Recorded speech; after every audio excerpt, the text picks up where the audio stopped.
That low pressure system that brought us the winds, the clouds, and the snow showers yesterday still bringing us some influence today, although our winds quite a bit lighter, but we still will receive some impacts or some influence from that low pressure system as we go into Wednesday and even some partial impacts into Thursday. So a few more days where we are under the influence of that low pressure system. So for the rest of tonight, I do expect the clouds to remain. There will be a few isolated to scattered snow flurries during the overnight time frame, and actually our lows will remain on the warmer side. Most of us will see lows ranging from the mid-20s across the north to at least some low 30s closer to the coastline. Then for Wednesday, not much changing. We've got mostly clouded, overcast skies, scattered to isolated snow flurries expected once again. But I think our highs tomorrow look to be a little bit warmer, with many locations maxing out into the mid to upper 30s and low 40s.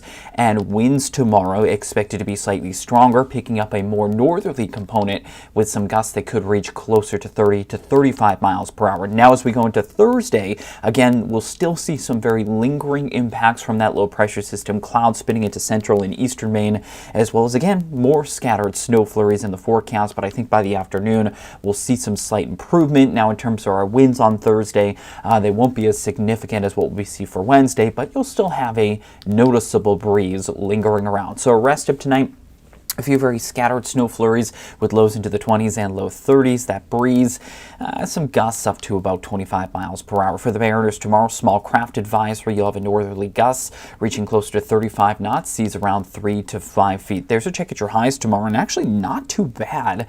Lots of upper 30s, low 40s. Check up towards the capital region. That's where you may have some mid 40s in the forecast. But once you begin to factor in that wind, it's probably more so going to feel like it's into the 30s for much of the day. So here's a look at that wind gust forecast through the rest of this evening. So northwesterly gusts overnight, ranging anywhere from 15 to 25 miles an hour, and they will be picking up throughout the day on Wednesday. Notice some of those gusts by Wednesday afternoon, reaching maybe 30 to 35 miles per hour, with some of our strongest winds expected over down east communities. This is where you're going to be closer to the center of that low pressure system, and your pressure gradient is going to be slightly tighter. Now, I do think as we go into Wednesday night, winds will subside a little bit, but I still anticipate gusts reaching maybe up to 15 to 25 or 15 to 20 miles an hour, and that's about where gusts will remain as we go throughout the day on Thursday. Then conditions will quiet down for Friday, but you may have remembered that we've been talking about maybe the potential for a weekend storm. As of now, it does look like this will be a miss, but it is worth watching here over the next couple of days. So the GFS model, this is what I'm going to show you here. This is the one that was going with a hit yesterday. This model now changing its track. It's pulling that low slightly farther south over the mid-Atlantic. And then watch what happens as we go through the weekend. It does pull the center of that low farther offshore. So this would mitigate the impacts and bring a more higher impact event towards southern New England and off in the Gulf of Maine. This is where you would expect snow, as well as choppy conditions and windy conditions.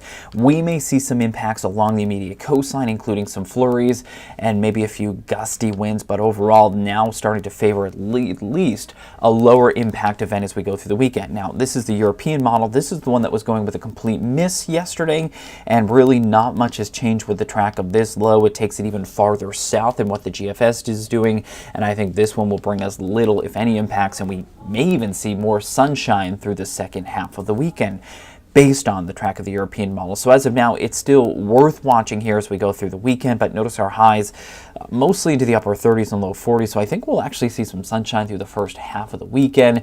Next chance for any potential snow, I think that'll be arriving by Tuesday and Wednesday of next week.